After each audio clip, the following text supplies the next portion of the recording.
Well, welcome back to another video. And today we have a rare instance where a woman has been caught out lying about a certain incident that did not happen to her. She lied about it. Let's take a look at this one. So, Ms. Rowe, do you understand that by pleading guilty, you will have a conviction for false report of a misdemeanor, and that carries a maximum penalty of up to 93 days in jail? Yes, Your Honor. Has anything else been offered to you to get you to plead guilty, or have you been threatened, forced, or coerced in any way to get you to plead guilty? No, Your Honor. Has Ms. Mistley answered all of your questions to your satisfaction? Yes, Your Honor. I need to go over your trial rights with you and make sure you understand those before I'm able to accept the plea. So please listen carefully. You have the right to be presumed innocent unless and until proven guilty beyond a reasonable doubt, and you have the right to a jury trial to make that determination. Do you understand all those rights? Yes, Your Honor. You also have the right to have the witnesses against you appear at the trial to cross-examine those witnesses and present your own evidence and witnesses, and the court would order those witnesses to appear if need be. Do you understand those rights? Yes, Your Honor. In addition, you have the right to testify at a trial, or if you choose to remain silent, and that silence could not be used against you in any way. Do you understand that right? Yes, Your Honor. And finally, by pleading guilty, you give up the right to appeal, which you would have if you went to trial, and any appeal would be by leave, not by right, meaning it'd be up to the appeals court whether to hear any appeal of your conviction or sentence. Do you understand that right? Yes, Your Honor. All right, you understand that by pleading guilty, you're giving up all those trial rights, and that's what you want to do. Yes, Your Honor. All right, so in turning to the complaint in this case, it says that you had contacted the sheriff's office on April 11th and reported that you had been sexually assaulted by a on April 8th, a few days before that. Is that true? Did you make that report, Anne Marie?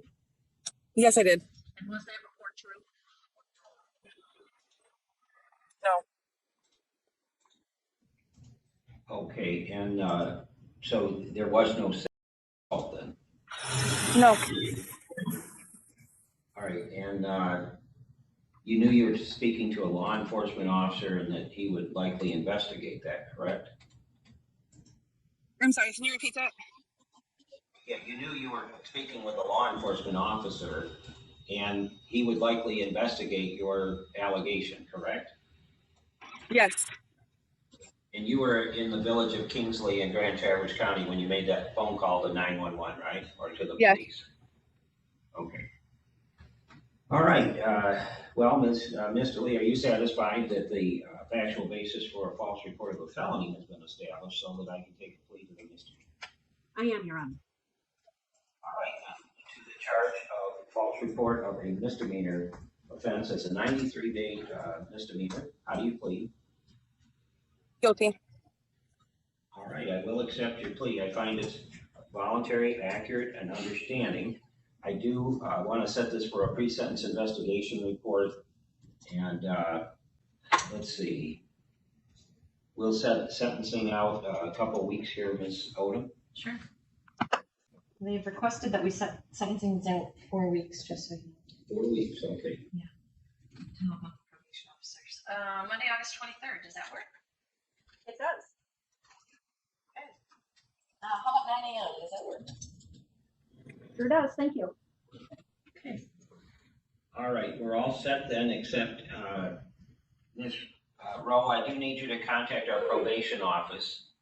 And it doesn't look like you're in a place where you'd have a pen handy, but Mr. Lee, I'll get you the phone number, okay? So make sure you call them between 1 and 4 o'clock today, okay?